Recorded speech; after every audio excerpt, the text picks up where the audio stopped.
وہ خوشی بھری آواز میں بولا، میں آ رہا ہوں میڈم، تھینکس میڈم، اور فون رکھ کے وہ بھاگا بھاگا اسٹور کے مالک اگروال کے پاس پہنچا اور اسے بہت پرجوش آواز میں بتانے لگا کہ وہ فوری طور پر حویلی جا رہا ہے سامان پہنچانے، اور یہ کہ سامان کوئی دوسرا نہیں، وہ خود پہنچائے گا، اس لیے کہ وہاں زینب نقوی ٹھہری ہوئی ہیں، مطلب لینڈسکیپ پینٹر سورگ باشی اون محمد والی زینب نقوی۔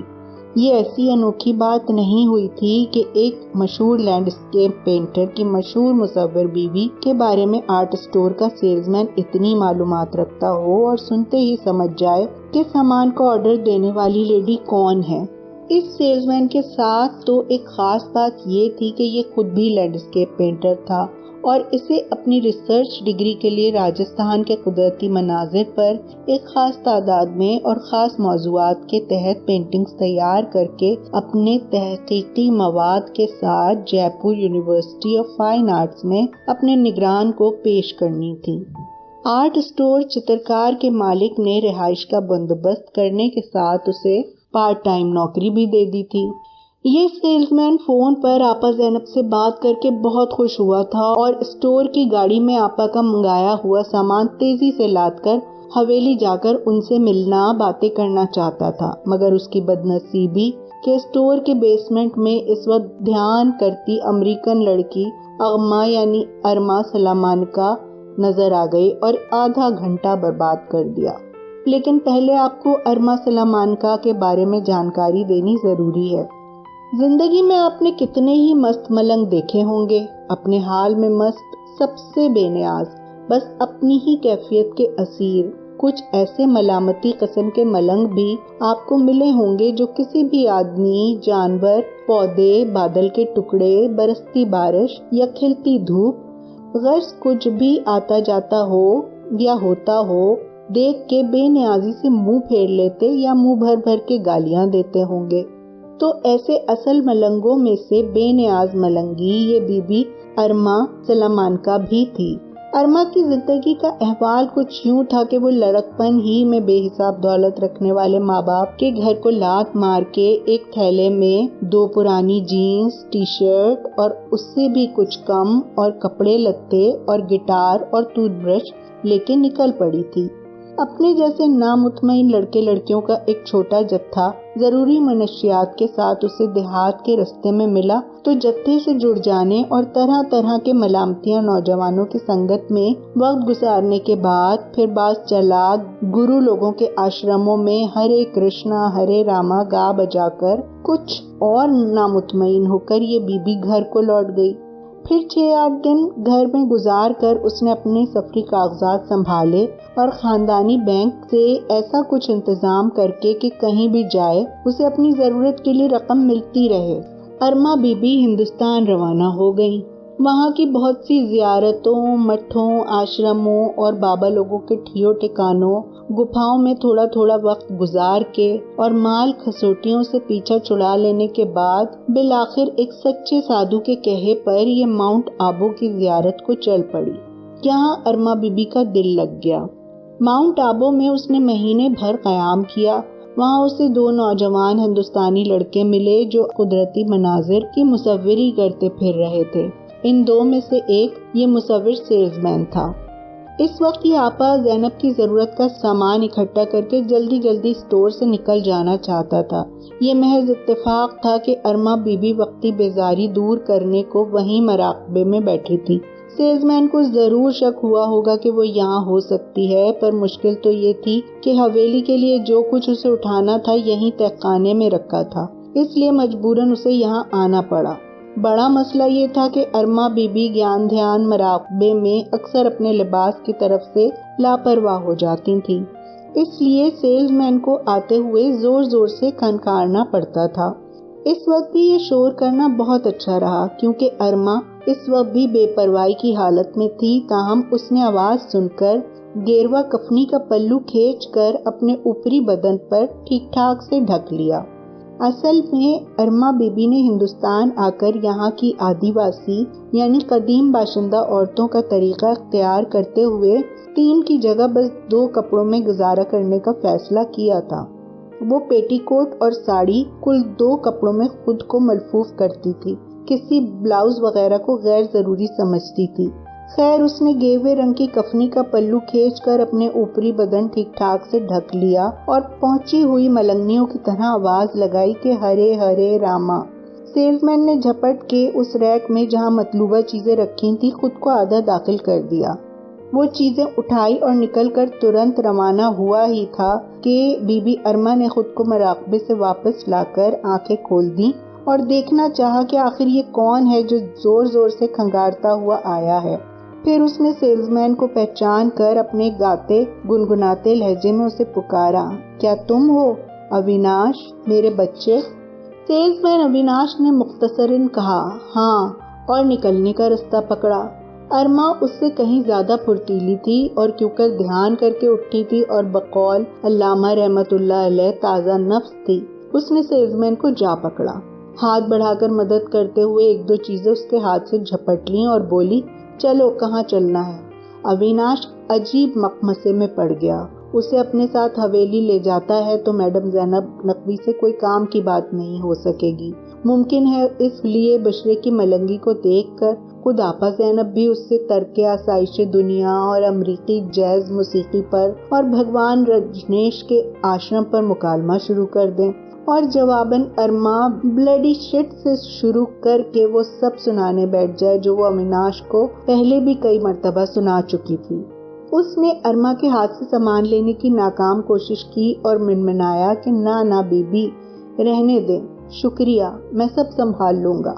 وہ کہنے لگی، اویناش تم ایسے فائن آرٹ میں ڈوبے طالب علم کی چھوٹی موٹی سہایتا کرنا میرا دھرم ہے، اور ویسے تو مجھے کسی بھی پرش یا استری کی مدد کرنے میں بڑی اسنتھا ملتی ہے، اور اس کے ساتھ ساتھ ہی اوکے میری ماں تقریر مت کرو، آؤ میرے ساتھ۔ اویناش نے اس کی بات کاٹ دی اور اس کے آگے آگے چلنا شروع کر دیا۔ ارما مزے سے ہنسی اور پیچھے آتے ہوئے اس سے پوچھتی چلی کہ تمہارا کیا خیال ہے؟ میں نے تمہاری زبان بہت جلد پک اپ کر لی نا؟ کیا ہندوستان کے لوگ مجھے اندرا گاندھی کی اٹالین بہو کی طرح، کیا نام ہے اس کا، سونیا کی طرح قبول کر لیں گے؟ اویناش پوچھنا چاہتا تھا کہ قبول کرنے سے تمہاری کیا مراد ہے؟ کیا اس شہر کے لوگوں نے تمہیں برداشت نہیں کر لیا؟ جو مرضی ہے کرتی ہو، جیسا من کرتا ہے پہنتی ہو یا نہیں پہنتی ہو، جہاں جی چاہتا ہے گھستی چلی جاتی ہو، کبھی منع کیا کسی نے تمہیں؟ مگر وہ بات بڑھانا نہیں چاہتا تھا، اسے ویسے ہی دیر ہو گئی تھی۔ اس نے حویلی لے جانے والا سامان احتیاط سے اپنی ہائی روف کی پچھلی سیٹوں پر رکھا اور ارما سے جو گاڑی کے انجن کے آگے ہاتھ باندھے سر جھکائے احتراماً کھڑی تھی، شاید اسے بلیس کر رہی تھی، اشارے سے بیٹھنے کو کہا۔ ارما دعا پڑھنی چھوڑ کر سر سے پلو سرکاتی ہوئی ساڑی کو پھر ایک بار اوپری بدن سے اچھی طرح لپیٹ کر اگلی سیٹ پر جا بیٹھی۔ پلو سرکایا تو اس کا تازہ مونڈھا ہوا سر، جسے وہ ہر صبح الیکٹرک ریزر سے چمکا لیتی تھی، شام کی دھیمی روشنی میں اچھے اسٹیل کی طرح لشکنے لگا۔ اس کے کانوں میں پڑے راجستھانی کنڈل آسائش میں جھول رہے تھے۔ اس نے آنکھیں بند کیے اویناش سے پوچھا کہ کیا خیال ہے تمہارا؟ اگر راجستھان میں استوائی علاقوں کی بارشیں شروع ہو جائیں تو کیا یہ سارا ریگزار کشمیر کے خطے جیسا ہرا بھرا نہیں ہو جائے گا؟ ہیں اویناش بڑے بھائی؟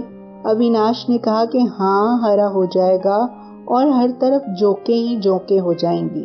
وہ دھیرے سے بولی، ستیہ ہے نام پربھو پرمیشور کا، ہاں جوکیں تو بے شک ہو جائیں گی۔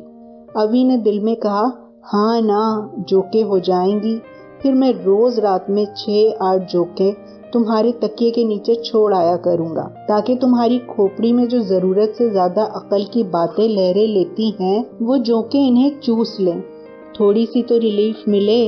باقی رستہ خاموشی سے کٹا، کیونکہ ارما نے اپنی کلائی میں پہنے ہوئے الیکٹرانک کیلکولیٹر سے، جو ایک راجستھانی حاجی صاحب کنور انور علی خان اجمیری نے پیش کیا تھا، اپنا جاپ شروع کر دیا تھا۔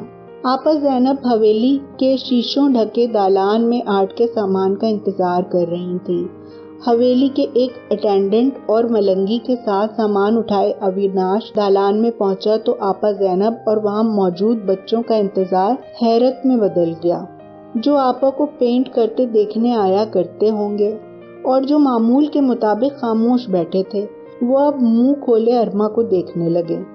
گیروے رنگ کی ساڑی پہنے، ننگے پیر، ننگے سر، کانوں میں لوہے یا اسٹیل کے کنڈل ڈالے، گھوٹم گھوٹ سر کے ساتھ کھڑی مسکراتی اور کبھی ہاتھ باندھ کر تعظیم دیتی یا ہاتھ اٹھا کر بابرکت کرتی، آشیرواد دیتی۔ اس 22-23 برس کی سادھو ماں کو دیکھ کر آپا سمیت سبھی نے ایک عجیب طرح کی دریافت کی خوشی اور جھٹکا محسوس کیا۔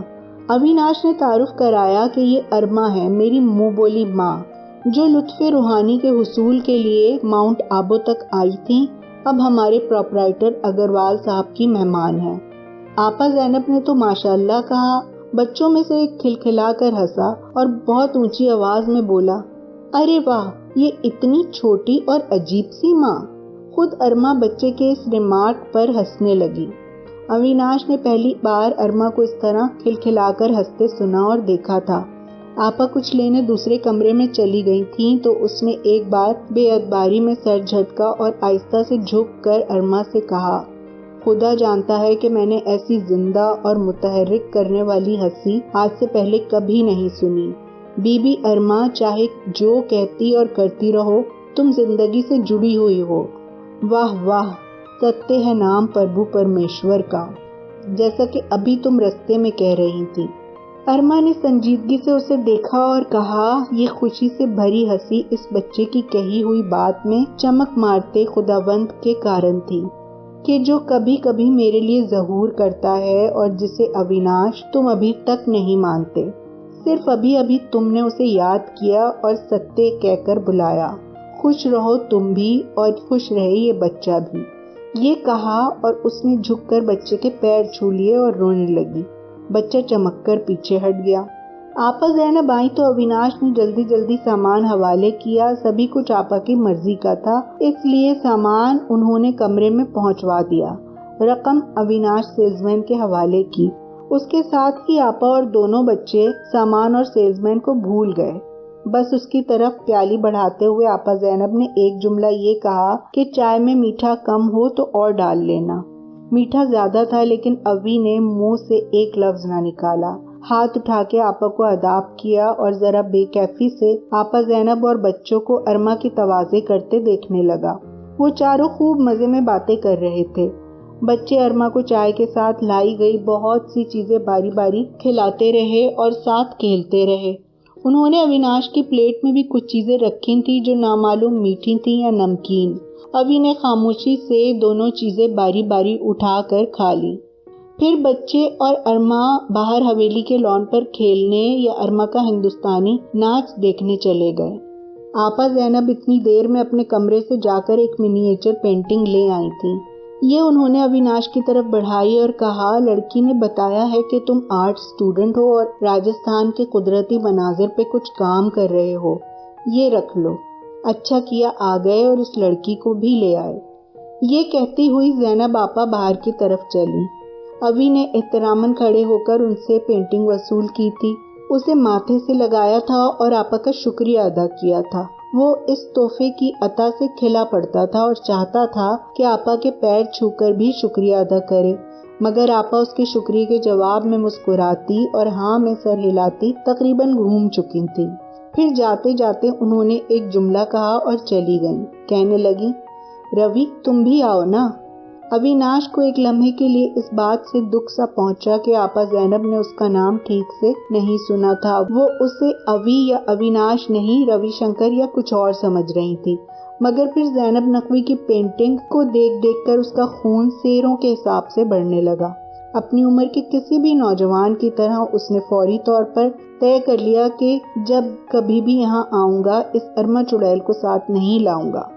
مگر سیلز مین اوی کو اندازہ ہی نہیں تھا کہ اس دن کے بعد سے ارما ملنگی آپا زینب کے دنوں میں اور راتوں میں کچھ اس طرح سے نافذ ہونے والی تھی کہ خود ارما کے بھی خواب و خیال میں نہ ہوگا۔ دوسرے دن آپا زینب نے بلی رام چورسیا سے کہہ کر ارما سلامانکا کو حویلی میں بلوا لیا اور شیشہ ڈھلے دالان میں بٹھا کر اس کی تصویر بنانی شروع کر دی۔ مہینہ بھر میں آپا نے ارما کو سامنے بٹھا کر 8-9 پینٹنگز بنائی۔ انہوں نے ملنگی کو طرح طرح اٹھا بٹھا کے، اپنی طرف منہ کرا کے، سر جھکائے، پیٹھ موڑے، چہرہ اٹھائے، مالک سے استدعا کرتے، اپنی آنکھیں موندے، ایک بلندی اور الا کی کیفیت میں سر اٹھائے، کبھی کبھی ڈھکی اور کبھی کھلی ڈلی، ہر طرح پینٹ کیا۔ سبھی نے کہا کہ ہم نے اس بے ڈھب لڑکی کو کبھی اتنا سنجیدگی سے نہ لیا تھا، آپ نے تو اسے ایک پہچان دے دی۔ ابھی کہنے لگا، میں نے تو اپنی جان چھڑانے کو اسے ماں کہا تھا میڈم، آپ نے اس ماں کو کہاں سے کہاں پہنچا دیا۔ پھر آرٹ اسٹوڈیو والے اگروال اور NGO حویلی کے انتظامیہ نے ان تازہ پینٹنگز کی نمائش کا بہت اچھا بندوبست کر دیا تو اخبار اور ٹیلی ویژن والے آ گئے۔ اس کے بعد ملنگی اور آپا زینب کے لیے اور دوسرے بہت سے لوگوں کے لیے جیسے یہ دنیا ہی بدل کے رہ گئی۔ اگلے دن ایک اخبار والے نے لکھا کہ بھگوا رنگ کی کفنی میں لپٹی بیٹھی اور کبھی کھلی ڈلی بھی ایک سادھو کو وستہرن یعنی بے لباس دکھا کر اس چترکار مہیلا نے ہماری سبھلتا کی ہنسی اڑائی ہے، اور چتر کے نیچے اردو لیپی میں ہیکڑی کے ساتھ اپنا مسلم نام بھی لکھا ہے۔ بھلا یہ سب کرنے کی کیا ضرورت تھی؟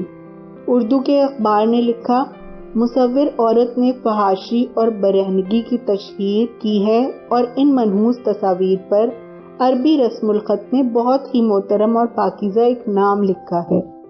یہ حرکت ناقابل برداشت ہے۔ پھر ایک کٹر پارٹی نے بیان دیا اور ٹی وی نیٹ ورک نے تصویروں کے گرد سرخ دائرے بناتے ہوئے بتایا کہ یہ کوئی بہت بھیانک غیر ملکی سازش ہے جس کا مقصد دھرموں اور ادیان کی توہین کرتے ہوئے دیش میں افراتفری پھیلانا اور گند اچھالنا ہے۔ رات میں کسی وقت زینب آپا، ملنگی اور بلی رام چورسیا کے پاس ٹیلی فون آئے کہ حویلی کے اس کمرے کو جہاں تصویروں کی نمائش ہو رہی ہے 3 طرف سے دھماکوں سے اڑا دیا جائے گا۔ نمائش بند کر دی گئی۔ خیر، ابھی تک دھماکوں کا وعدہ تو پورا نہیں ہوا، مگر کیا ہے، وہ تو کبھی کسی بھی وقت کہیں بھی ہو سکتے ہیں۔